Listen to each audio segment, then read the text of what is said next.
प्रश्नाचं उत्तर द्या. असा एकही माणूस मला दाखवा की ज्याने आयुष्यभर दान केलं आणि शेवटी तो कपल्लक झाला आणि गेला. माहितीये? अजिबात नाही. रॉकफेलर नावाचा एक प्रचंड मोठा उद्योगपती होता. शून्यातनं विश्व उभा केलं. वयाच्या 52व्या वर्षी त्याला अचानक कसला तरी आजार चढला, हॉस्पिटलमध्ये नेलं. त्यावेळी त्याची संपत्ती जगात सगळ्यात जास्त होती. जगातला सगळ्यात श्रीमंत रॉकफेलर.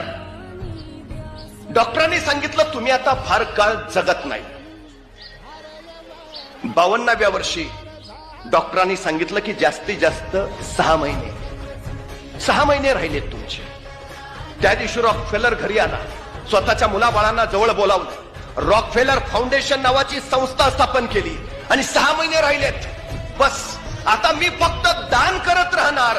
म्हणून हा रॉकफेलर रोज फक्त आल्या गेल्या लोकांना दान करत राहायचा. लोक यायचे, प्रश्न मांडायचे, अडचणी सांगायचे, आणखी काय सांगायचंय हे जेवढं देता येईल तेवढं देत राहायचा. 6 महिन्यात मरणारा रॉकफेलर वर्ष झालं, 2 वर्ष झाली, 5 वर्ष झाली, 10 वर्ष झाली, 15 वर्ष झाली, 92 वर्षाचा झाला.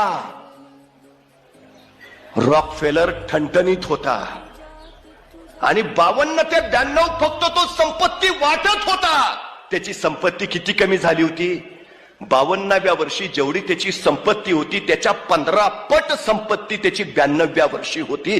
कमी तर झाली नव्हतीच, 15 पट वाढली होती. आणि देण्यानं सगळ्यात महत्वाचं त्याचं आयुष्य वाढलं होतं. Download share chat.